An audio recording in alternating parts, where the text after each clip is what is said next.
George Orwell's 1984, Andrew Garfield.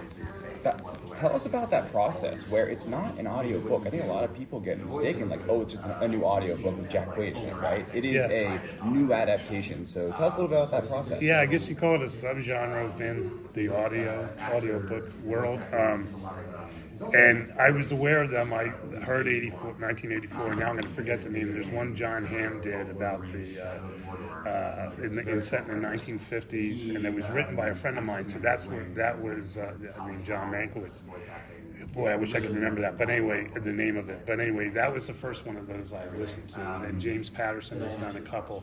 And so I had this like awakening, like this is another way of telling stories. And at the same time, one of the producers of The Safe Man happens to be my daughter, and she was kind of going through my catalog of stuff. She went to film school, and she was trying to find a project she could get her hands on.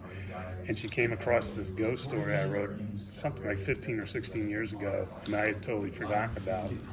And she said, "This is something I think we could tee up."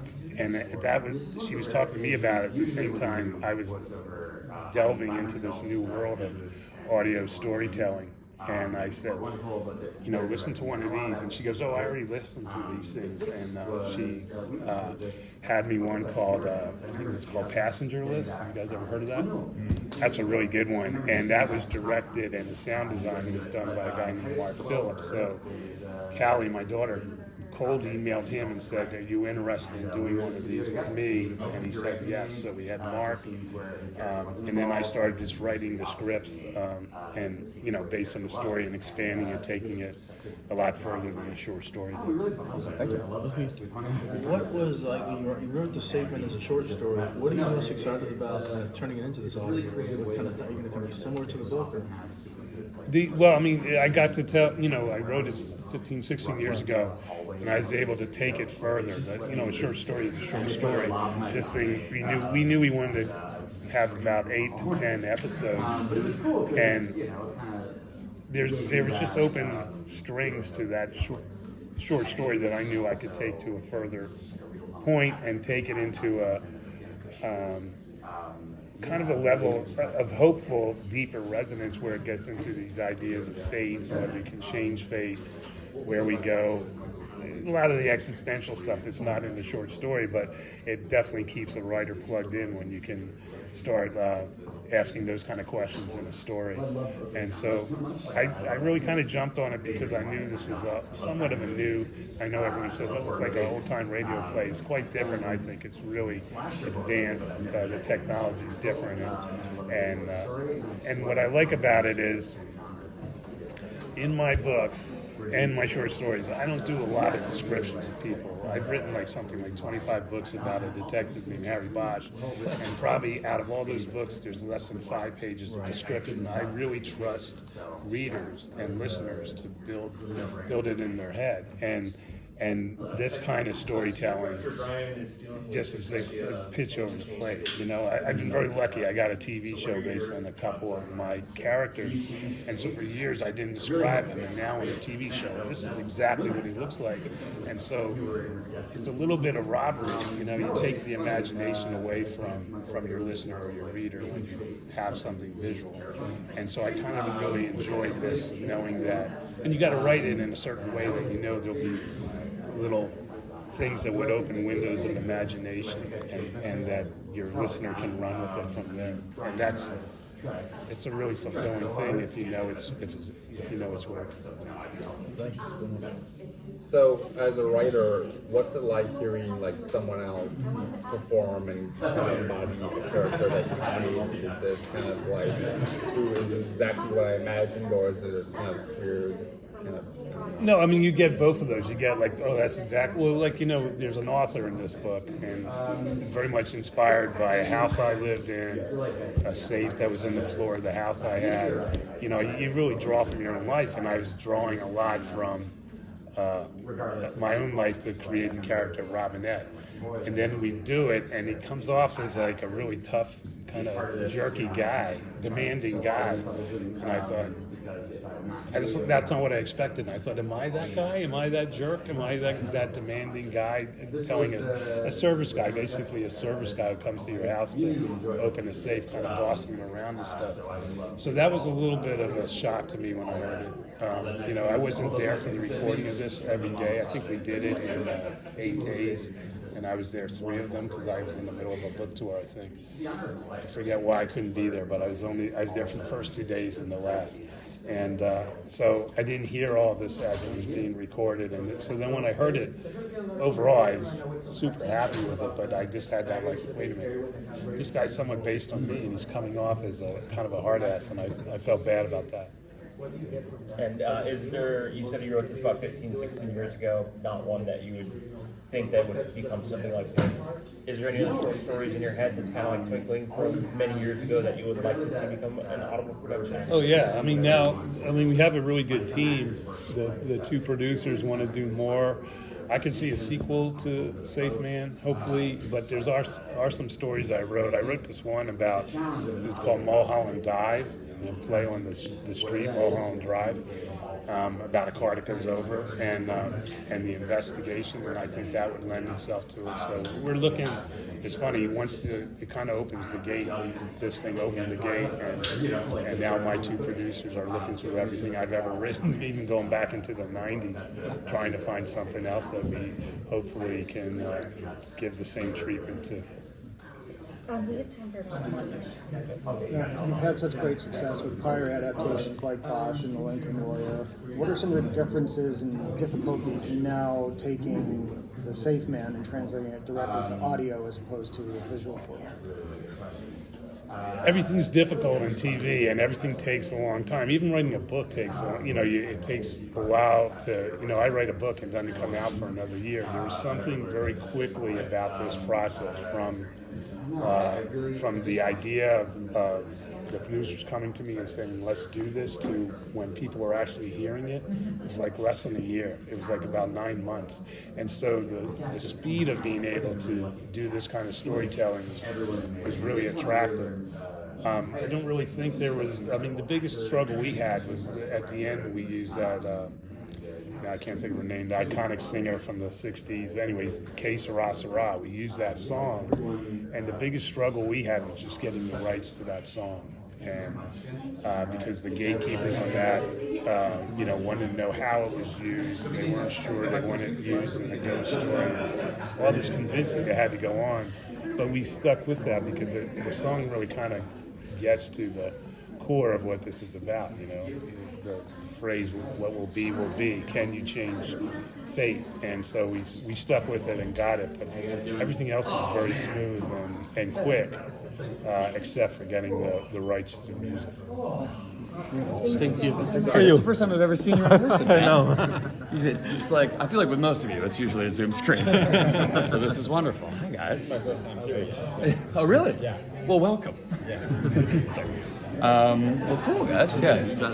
You want to start, Ron? Oh, yes. Yeah. So, what's it like voicing Brian, created by Michael Collins? It's incredible. What I Did you love. read the book first? Sorry. Did you read the book first? Well, this is a story. Well, it's based off a short story. Short story. But no, I read the script first, and I just couldn't stop flipping through it. I often find that the thing that makes me want to do a project is whether or not I would want to watch it if I was just a viewer. Like when it comes to something like The Boys, I remember reading that first script and thinking like, oh, I have to be a part of this. If not Huey, I'll be happy, being some random guy in the background cheering for like A-Train or whatever. Like I knew that I would love watching that show, so I was like, I really have to just work as hard as I can to audition for this. But this was the same thing. I was like, oh, I'd love to listen to this as a fan, so I couldn't not, give it a shot. And it was such a wonderful experience, so I'm glad I did. Hi. Hi. Hi, Jack. From Mexico. Yes, hello. Hello. Well, which is the most important challenge of making this character and not as being so narrative, its orientation and all the things that make the drama the actual? Well, I think the biggest challenge is definitely I do a lot of voice work, but with that you you are represented by an animated character. You know what I mean? The audience has something to visually see while your voice is coming out of the character. But with this, it's all your voice. So you have to make sure every emotion, every intention is coming through your voice, because they're not going to get it otherwise, because they're probably driving or cooking. So I think Titus Welliver, as a director, he really puts everybody at ease. He's an incredible director. He gets a great performance out of you, and he really got a good performance out of all of us for this specific medium. Like, he really did a great job. Thank you very much. To kind of follow up on that. Yeah. One thing that we learned about you as an actor, especially for the voice, is that you're incredibly expressive. Okay, cool. Yeah, I mean, honestly, frankly, I think some of Huey's best scenes are born out of the facial expressions that you exhibit in those scenes. So, how do you, as an actor, now take that expressiveness in the visual media and still convey the same expression, emotion, in something that doesn't have pure audio? It's funny, like, even though it's pure audio, physicality does help. And often when I voice act, my arms are doing crazy things, like things that I would never do in live action. But it's a lot of, I feel like I look like I'm conducting a weird orchestra. This is literally how I move when I'm voice acting. But for this, the really cool thing that they did was, for a lot of the more kind of action-packed sequences, like there's a heist, there's this whole, like, me running through the hallways and just being terrified. What they did was they put like a lav mic on me, portable mic, and they just set me loose in the hallways as I was just screaming and running through the lines, like the hallways of the studio, which I thought was so cool, because, like, yeah, is it going to be the best audio quality? No, but so much of how we tell the story is through, like, you know, camera footage. And I just thought it was so cool that it sounds authentically like the characters in the moment. I think the team did such a great job with how they chose to record this. It was so cool. And I hope more things do it, because I really liked doing it. It was really fun. So I know that you said you're not very good at voice acting. Are you bringing any of the old voice acting, like Superman, for instance, into this? Into this? I mean, you know, it definitely helps having some experience in the booth, but there's not a ton of Clark Kent in Brian, I don't think. But no, all the experience really helps. I remember one of the first voiceover gigs I ever did was I did a video game called Lord of the Rings: Shadow of Mordor, and I got to work with all these insane people like Troy Baker and Nolan North and Laura Bailey, and just like incredible people in that field. And there was this guy who's a legend, JD Blanc, who, you know, we became friends, and he was kind of like my voice acting mentor for a little period of time, and he really showed me how different it is from, you know, live action, and he really brought me through, you know, how you would prepare a voiceover audition and all these things. So no, I think people like JB, people like Titus, it is an interesting field to get into, because it's way different, in my opinion, from live action. So yeah, you have to kind of learn the ropes. So you've done a lot of, between like The Boys and Scream, and a lot of really hard R, very bloody, very violent, very upsetting things. So what's like playing stuff where like the first scene of The Boys, for example, the first episode, how do you act in scenes that are just really bloody, gruesome, and horrific? You just kind of have to play the reality of the scene, you know. I think my role in a meta sense on that show is to be the guy, audience surrogate, the guy reacting to all these things, you know. I have to be the guy who would react as any normal everyday person would. And yeah, you just try to, as much as you can, whatever you're doing, I just try to buy into the reality of the scene and the world that these characters inhabit. Anytime you are commenting on it, or you're outside of it, or it doesn't really quite work as well. You have to treat it all as if it was actually happening. Yeah. Last question. OwenScienceFiction.com. Hello. First off, I hope you're having a good time at Comic-Con. Having a blast. Me too, man. Yeah. Me too. Yeah? Good. I'd ask you, this particular role that you have in The Safe Man, what kind of gravitated you to wanting, what was like the gateway into getting into it? Oh man, I mean, the character's great. I love that he's being kind of pulled in between these two worlds. Like, he comes from, you know, his family was involved in crime, and he's trying to, you know, make good and do well by his girlfriend. I just loved the story. Like, I just couldn't put it down. And like I said before, it's something that I would want to listen to, and I just thought it took so many interesting twists and turns, and I never saw a lot of these twists coming, and I just think it's just a credit to Michael and how good of a writer he is. Like, it was such an incredible read. So yeah, no,